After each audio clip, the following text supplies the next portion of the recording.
윤석열 정부에서 전산망이 모두 망가졌습니다. 정말 무능합니다. 경제를 다 망가뜨려서 올해 세수 부족만 약 60조입니다. 지방정부와 지방교육으로 내려가야 될 예산은 23조 원이 깎였습니다. 그래서 일자리를 모두 다 내놔야 하는 이 상황이 되었습니다. 경제적으로 아주 무능한 윤석열 대통령.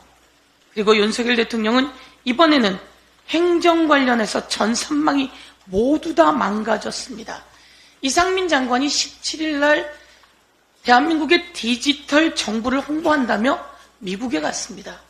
17일 날 미국에 갔는데 17일 날 아침 8시 40분에 전산망에 오류가 생기기 시작했습니다. 정부에서는 이렇게 얘기했습니다. 오후에는 복구될 겁니다. 그런데 오후 2시에 오히려 민원 서비스인 정부 24시까지 모두 먹통이 됐습니다.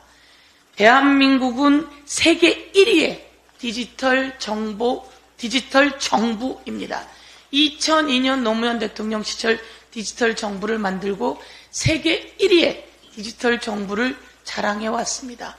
그런데 대통령 한 명 바뀌었는데 윤석열 대통령 되고 도대체 정부는 왜 이러는 겁니까?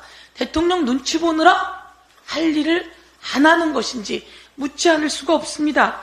전산망이 이렇게 먹통이 되다니요. 사람들은 전산망을 통해서 은행 신분증을 발급받으려 했습니다. 해외 출장을 가려고 했습니다. 등기소에서 자료를 띄려고 했습니다. 그리고 인감증명을 띄려고 했습니다. 그런데 아무것도 할 수가 없었습니다. 이와 관련해서 행안부는 3일이나 지난 19일 오후 돼서야 브리핑을 했습니다. 하다 무능한 윤석열 정부, 경제 무능, 민주주의 무능, 그리고 안전 무능, 여기에 이제 세계 1등을 자랑하던 디지털 정부 무능까지 나타냈습니다. 누군가 책임져야 하는 거 아닙니까? 윤석열 대통령의 최측근 이상민 장관 책임지고 사퇴해야 되는 거 아닙니까? 그런데 이 행정망 서비스 먹통 관련해서 모든 방송이 보도를 탑으로 했습니다.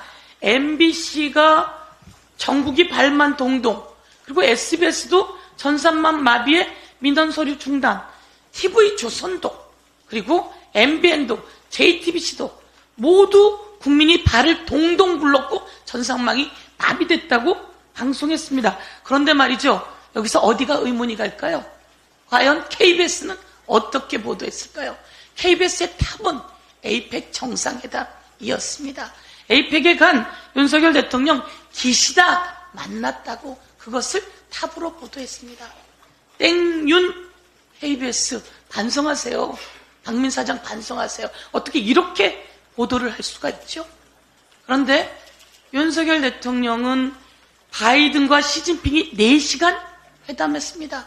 기시다도 시진핑하고 1시간 5분 회담했습니다. 그런데 윤석열 대통령은 옷깃만 스쳤다는 거 아닙니까?